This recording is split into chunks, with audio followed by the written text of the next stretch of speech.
Alhamdulillah.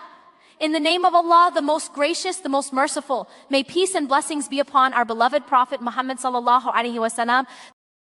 The world sleeps, and in that silence, your heart finally speaks.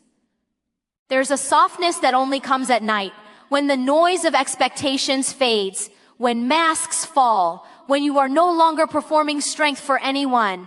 It is just you and Allah. Some nights your body is tired. Some nights your heart is heavier than your limbs.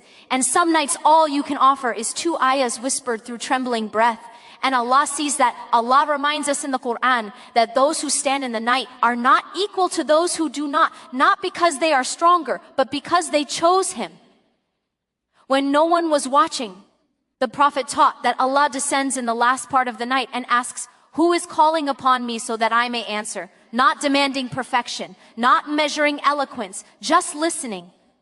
You think 2 ayahs are too small, but Allah does not measure the way we do. He measures sincerity. He measures effort. He measures the courage it takes to rise when your soul is exhausted.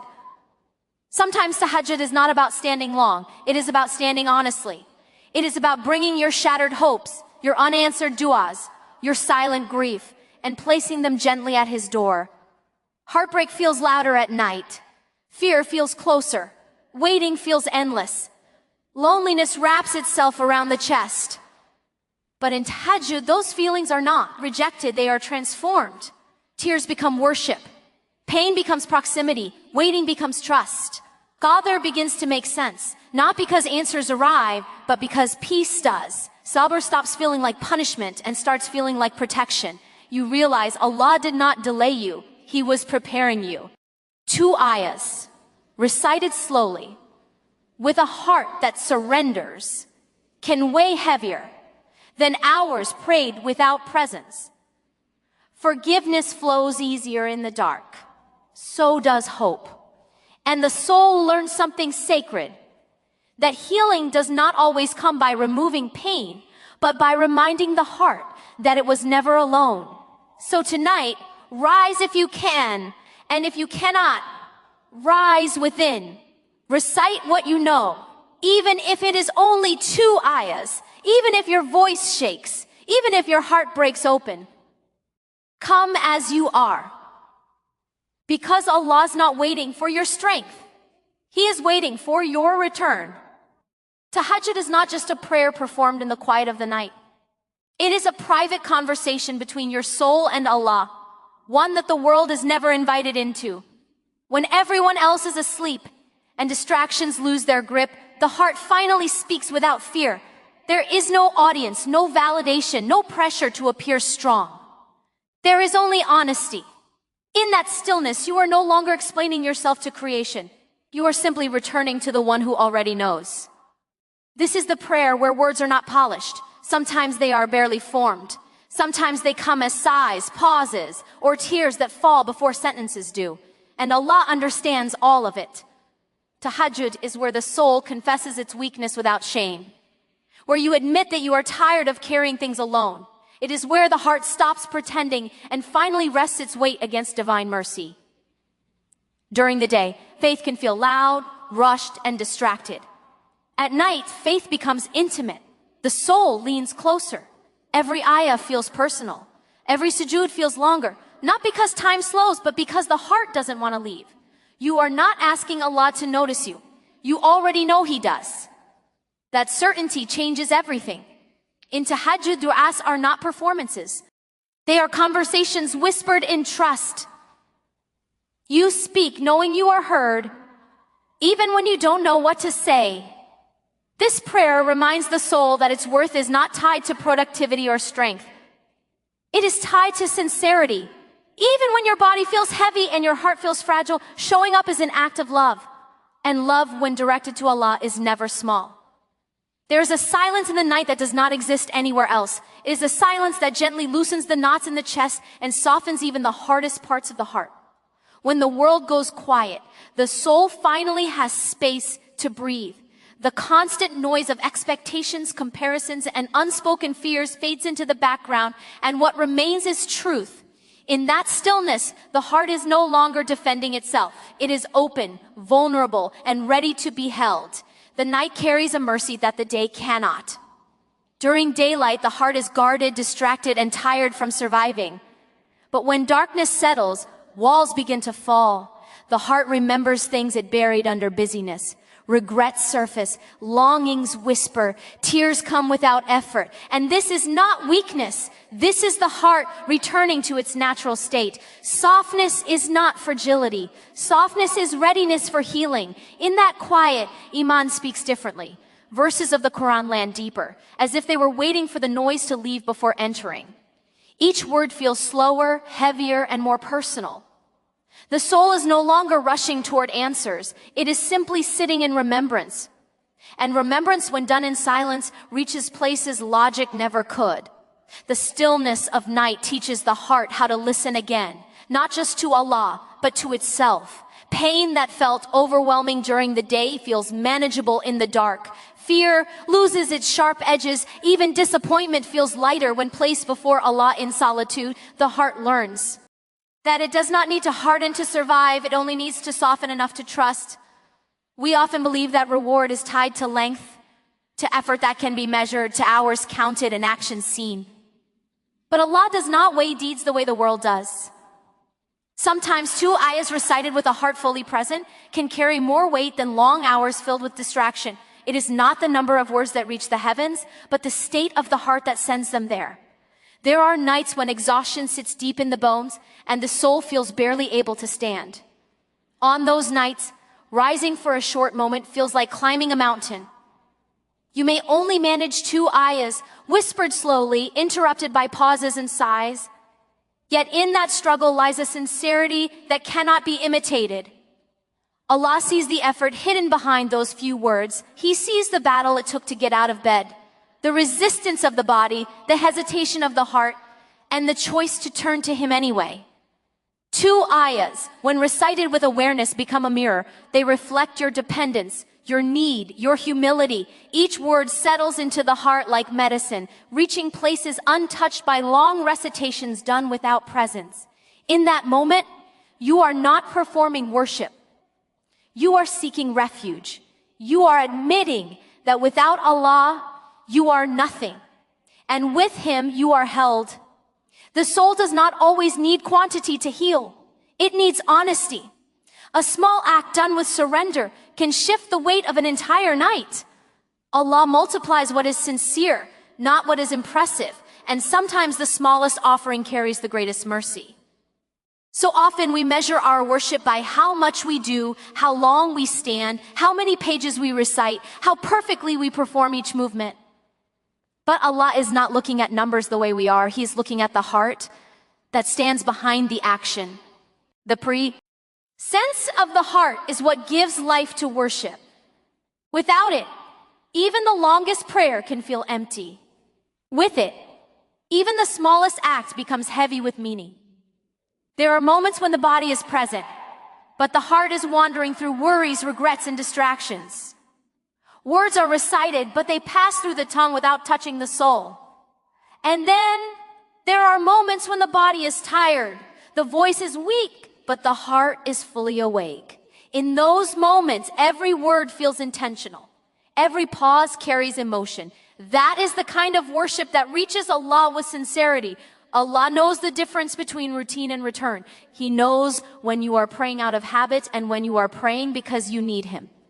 Presence of heart means you are aware that you are standing before the one who sees you completely. It means you are not hiding your pain or pretending strength. You are allowing your weakness to be seen, trusting that it will be met with mercy. Even a single ayah recited with reflection can soften a heart hardened by years of struggle. Even a short sujood, when filled with awareness, can lift burdens that felt impossible to carry. Allah values the heart that turns toward Him, not the length of time it takes to do so.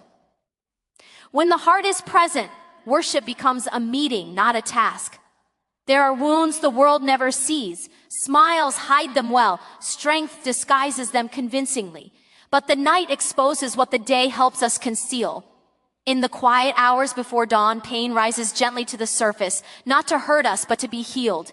Tahajjud becomes the place where those unseen wounds finally find a voice. Some hurts cannot be explained to people. Some disappointments feel too heavy to put into words. Some grief sits so deep that even tears feel exhausted. In Tahajjud, you are not required to explain. Allah already knows the shape of your pain, the weight of it, and how long you have carried it.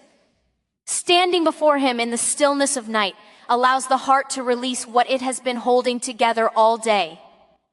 This prayer heals not by erasing pain, but by holding it with mercy. Each sujood becomes a moment of surrender where the soul admits its need without fear of judgment. Tears that fall in the dark are not signs of weakness. They are signs of trust. They are proof that the heart believes it is safe enough to break open.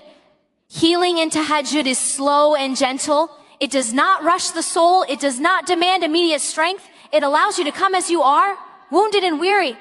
The Quran recited in those moments settles like balm over the heart, soothing places touched by disappointment, loss, and fear. What the world could not fix, Allah begins to mend quietly, patiently, and with love. There are tears that fall in front of people, and then there are tears that fall only in front of Allah. The ones shed in darkness carry a different weight. They are not shaped by explanation or embarrassment. They are raw, unfiltered, and honest. And not a single one of them is ever wasted. In the quiet of the night, tears become a form of worship, a language spoken by the heart when words are no longer enough. Sometimes you do not cry because you are weak. You cry because you have been strong for too long.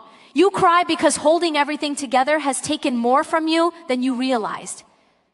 In Tahajjud, those tears are not questioned. They are welcomed. Allah does not ask why you are broken. He invites you to place that brokenness before Him. Every tear carries a story, a prayer unanswered, a loss still aching, a fear you cannot silence. When those tears fall in sujood, they are seen by the one who counts even what the eyes cannot see. The Prophet taught that among those shaded on the Day of Judgment, He is the one who remembers Allah in solitude and weeps. This is not a small honor. It is a promise that those private moments of pain are deeply valued. Tears shed in the night cleanse the heart. They wash away hardness, resentment, and despair. They soften places that had begun to close. In that softness, iman grows quietly. You may rise from Tahajjud still carrying your struggles, but your heart feels lighter. Not because everything is fixed, but because you are no longer carrying it alone. Tahajjud is not meant to impress, and it was never meant to be displayed. It is not a stage for perfection or a measure of spiritual status. It is an invitation into intimacy. When the night hides you from the world, Allah draws you closer, not because you are flawless, but because you came sincerely. In that privacy, worship stops being about how it looks and starts becoming about how it feels. So often we turn acts of faith into performances, even when no one is watching. We worry about doing enough, saying the right words, standing the right way. But Tahajjud strips all of that away. There is no pressure to be eloquent. There is no audience to impress. There's only a heart seeking closeness. In that space, even silence can be an act of worship. Intimacy with Allah grows when you show up as you are, not as who you think you should be. Some nights you feel strong, hopeful, and grateful. Other nights you feel empty, confused, and tired. Tahajjud welcomes all of it. It is not reserved for those who feel spiritually high. It is often most powerful for those who feel spiritually low. When you stand in the night, you are choosing Allah over comfort, sleep, and distraction. That choice builds a closeness that cannot be rushed or forced. It is built through repeated returns, through quiet moments of surrender. Over time, the heart begins to recognize Allah not only as Lord, but as refuge. And that intimacy changes how you face the world when morning comes. There is a mercy that descends in the last third of the night that feels closer than any other time. Not because Allah is ever distant, but because hearts at that hour are more awake, more honest, and more ready to receive. When the world is silent and distractions loosen their hold, the soul becomes receptive. In that stillness, Divine generosity is felt with a clarity that cannot be replicated. The Prophet taught that during the final part of the night, Allah calls out, asking who is seeking forgiveness, who is asking, who is turning back. This call is not made to shame us for our shortcomings, but to invite us into nearness. It is a reminder that no matter how far we feel, the door is already open. We are not chasing mercy, we are stepping into it. At that hour, du'as feel lighter on the tongue and heavier in the heart. Requests are no longer rushed or scattered. They are deliberate, shaped by sincerity rather than desperation. The soul speaks slowly, trusting that it is being heard. Even silence becomes meaningful, as if simply standing is a response to the call. This is a time when forgiveness flows easily, not because mistakes disappear, but because hope grows stronger than guilt. The heart realizes that mercy is greater than failure. Tawakkul becomes natural. You are no longer forcing trust, you are resting in it. The last third of the night teaches the soul that Allah's closeness does not need to be earned through perfection. It is received through turning back again and again with humility and hope.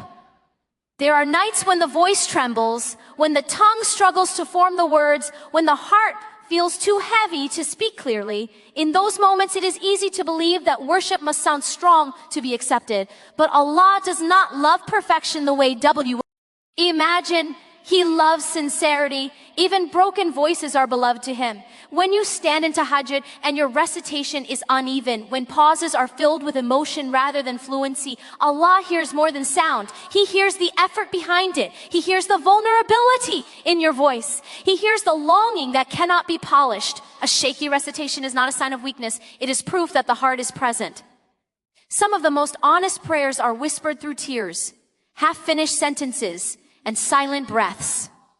The soul speaks in fragments when it is overwhelmed, and Allah understands every fragment. You do not need to sound confident to be close to Him. You need to be real. A broken voice carries truth that smooth words sometimes hide. In those moments, shame often tries to creep in, telling you that you are not good enough, not knowledgeable enough, not steady enough. But Allah is not repelled by your imperfections. He is drawn to your return. Every time you turn to Him despite feeling unworthy, you are choosing humility over pride, dependence over self-reliance. The heart learns something sacred in Tahajjud, that Allah does not wait for you to become whole before accepting you. He meets you in your brokenness. And in that meeting, the soul begins to mend, quietly and gently, one trembling word at a time. Consistency in worship matters far more than perfection. It is not the grandeur of a single night, nor the length of hours spent in prayer that shapes the soul. It is the gentle, repeated return, the willingness to rise again and again, even when the heart is heavy, that builds a connection which endures. Tahajjud teaches the soul that presence, no matter how small, outweighs sporadic intensity. The body may protest, and the mind may wander, yet showing up regularly, even for a few moments, transforms the heart in ways that grand efforts cannot.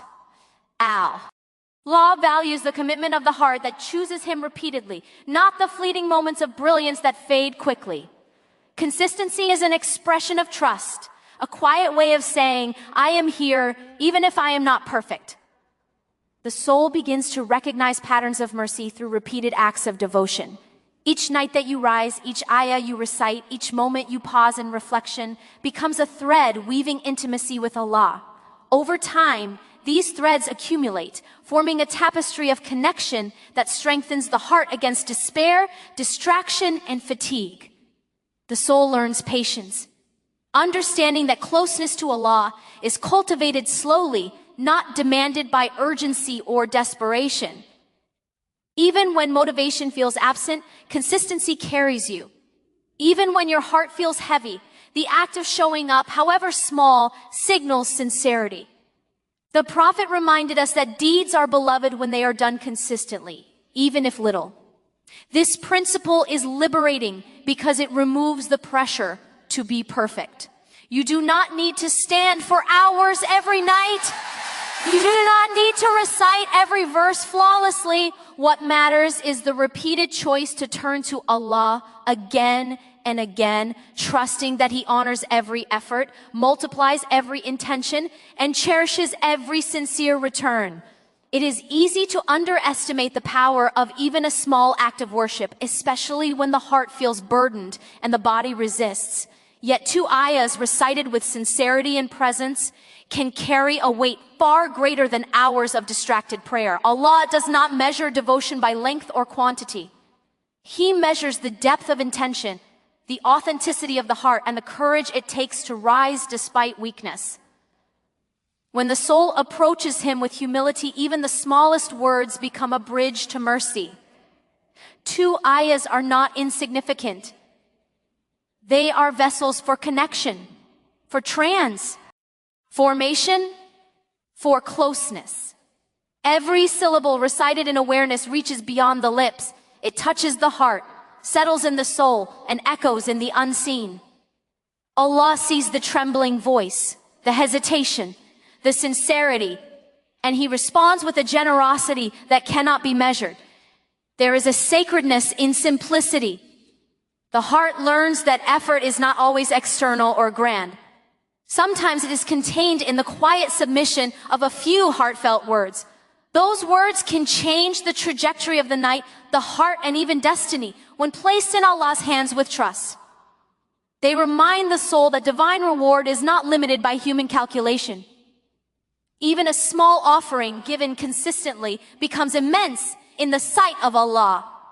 2 ayahs recited with presence are a declaration of dependence, a surrender of pride, and an acknowledgement that without Allah, nothing holds value. The act becomes an intimate conversation where the heart is fully exposed and fully trusted. This teaches the soul that closeness is earned not through grand gestures, but through honesty, humility, and the courage to return again and again with whatever it can offer. Tahajjud has a way of aligning the heart with the reality of Qadr, the divine decree that shapes all things. When you rise in the stillness of the night, the mind often wrestles with questions it cannot answer. Why this pain? Why this delay? Why does life feel so heavy? But in the quiet of Tahajjud, the heart begins to remember that everything unfolds by Allah's wisdom. Even when understanding eludes us, each word, each prostration is a gentle reminder that surrender is not weakness. It is trust. The night prayer teaches patience in a way that the day cannot. When you stand alone before Allah, you begin to see the rhythm of life differently. You realize that waiting is not idle, that uncertainty is not neglect, and that what does not come is often preparation in disguise. In those moments, Qadr transforms from an abstract concept into a lived experience. It becomes a quiet reassurance that Allah's timing is perfect, that His planning is meticulous, and that the soul's journey is guided with love. Every repetition of Tahajjud reinforces reliance. The act of rising when the world sleeps is a declaration of trust that Allah will carry what the heart cannot. The soul learns that control is an illusion, and that peace comes when one surrenders to divine wisdom. Du'as whispered in the night are not merely requests. They are affirmations that the heart acknowledges what Allah has decreed while still hoping, striving, and turning in devotion. Through Tahajjud, the heart internalizes that life's uncertainties do not signify neglect or injustice. They are invitations to lean closer, to seek comfort in remembrance, and to anchor faith in the unseen. The night becomes a teacher of acceptance, trust, and alignment with the unfolding of divine decree. Tahajjud is a masterclass in patience, trust, and reliance. It is easy to confuse patience with passivity, to think that waiting is weakness or surrender is defeat. But the night teaches the soul otherwise. Rising while the world sleeps is a quiet rebellion against despair. It is a statement that despite fatigue, despite fear, despite the uncertainty of life, the heart chooses to stand before Allah. Each moment spent in this prayer reinforces that patience is not about enduring silently, it is about trusting deeply. In those hours, the soul practices tawakkul, complete reliance on Allah, in a way that the daylight rarely allows. When the night is silent, there are no distractions, no interruptions, no one to impress. The heart is fully exposed. And in that exposure, trust grows. You learn that your effort matters, but that the outcome belongs to Allah. You learn to release control, not with resignation, but with hope and conviction. Each sujood, each whispered ayah is an act of reliance, a quiet hand extended toward divine support. Tahajjud also teaches consistency and trust. You do not rise once and master patience. You return night after night, sometimes weary, sometimes uncertain, sometimes emotionally raw. And yet, each night you rise, you are building a relationship with Allah rooted in sincerity and steadfastness. The soul begins to internalize that reliance is not passive, it is active devotion manifested through repeated returns, through continued effort, and through the courage to stand when the world sleeps. Through this nightly practice, the heart gradually transforms. Anxiety softens, fear diminishes, and hope deepens. Life's burdens are not always lifted, but the soul learns that with Allah as a companion, every trial becomes bearable, every uncertainty navigable, and every night an opportunity for intimacy and growth. Those who rise for Allah are raised by Allah. It is a profound truth that the act of showing up, even when the body resists and the heart feels heavy, carries unseen elevation. Tahajjud is not merely about physical standing. It is about positioning the soul in a place of closeness, humility, and surrender. Each night that you make the effort to rise, the heart ascends, even if the feet are tired and the voice trembling. This elevation is not always visible, but it is deeply transformative. The world may not notice these quiet efforts and praise. He may be absent, but Allah's recognition surpasses all human acknowledgement. The soul that chooses to meet Allah in the stillness of the night is being shaped, strengthened, and lifted in ways that transcend worldly measure. Spiritual elevation begins in small acts of devotion repeated over time, carried out in sincerity, and accompanied by the willingness to surrender completely. Rising in Tahajjud teaches the heart a profound humility. You realize that no one can intercede for your sincerity. No one can carry the weight of your turning except Allah. And in this realization, the soul grows stronger. The act of rising becomes an intimate declaration that despite weakness, fear, or distraction, you are committed to returning, seeking mercy, and drawing near. The elevation granted by Allah is not just spiritual, it transforms perspective. The heart begins to see life differently, to value moments of stillness, to embrace patience, and to trust in divine timing. Those who rise repeatedly, even in small ways, develop a closeness that carries them through struggles, softens burdens, and illuminates the path ahead. In the quiet intimacy of Tahajjud, the soul learns that every effort for Allah is met with elevation, every return is met with mercy, and every sincere step toward Him is never in vain.